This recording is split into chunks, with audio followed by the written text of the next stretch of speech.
आज just money में आप सभी का स्वागत है। मैं हूं आप सभी के साथ दीक्षा, आप सभी की होस्ट।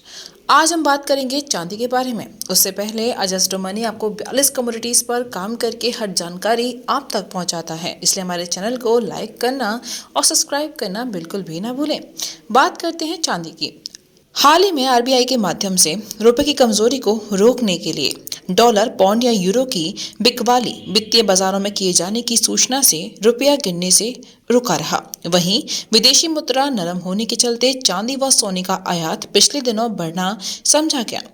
एक वजह यह भी मानी गई है कि डिजिटल यानी ऑनलाइन के माध्यम से चांदी की काफी खरीद सुनी जा रही थी और बैटरी, इलेक्ट्रॉनिक्स एंड वाहनों सहित सोलर ऊर्जा प्लांटों में चांदी की खपत बढ़ने के समाचारों से यानी कि सूचना से चांदी में दिसंबर माह के शुरुआत से ही मांग बढ़ने में तेजी देखी गई थी। हालांकि नवंबर में देवउठान एकादशी से शादियां जरूर शुरू हुई थी, लेकिन नवंबर के दूसरे पखवाड़े के शुरुआत में यानी कि मध्य में तेजी नहीं आई थी।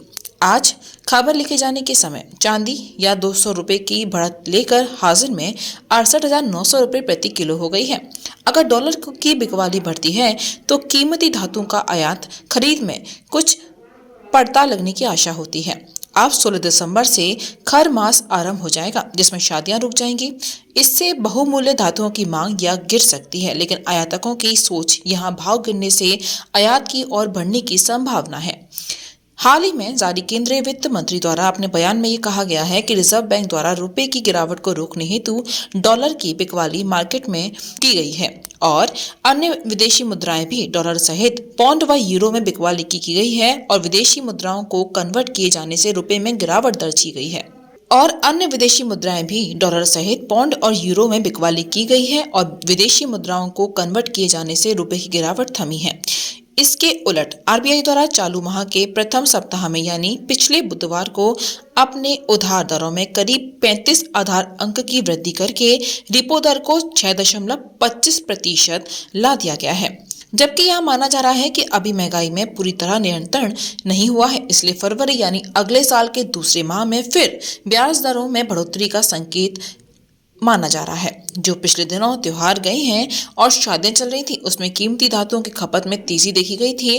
वहीं इसके अलावा केंद्र सरकार में प्रधानमंत्री मोदी द्वारा G20 की अध्यक्षता का सौभाग्य प्राप्त हुआ है, जिसमें B20 यानी बिजनेस 20, इसका मतलब भारतीय उद्योग विभिन्न देशों के साथ व्यापार सहयोग बढ़ाएगा, जिसमें आयात निर्यात कारोबार के साथ FTA यानी फ्री ट्रेड एग्रीमेंट के अलावा तेल इंपोर्ट में कुछ प्रतिशत तक की छूट का लाभ अन्य सहायता प्राप्त देशों के लिए देखने को मिलेगा। उधर केंद्र सरकार ने पर्यावरण को हानि से बचाने हेतु ग्रीन ऊर्जा विद्युत बनाने की बजाय प्राकृतिक रूप में ऊर्जा संग्रह किए जाने की खबरें भी हैं।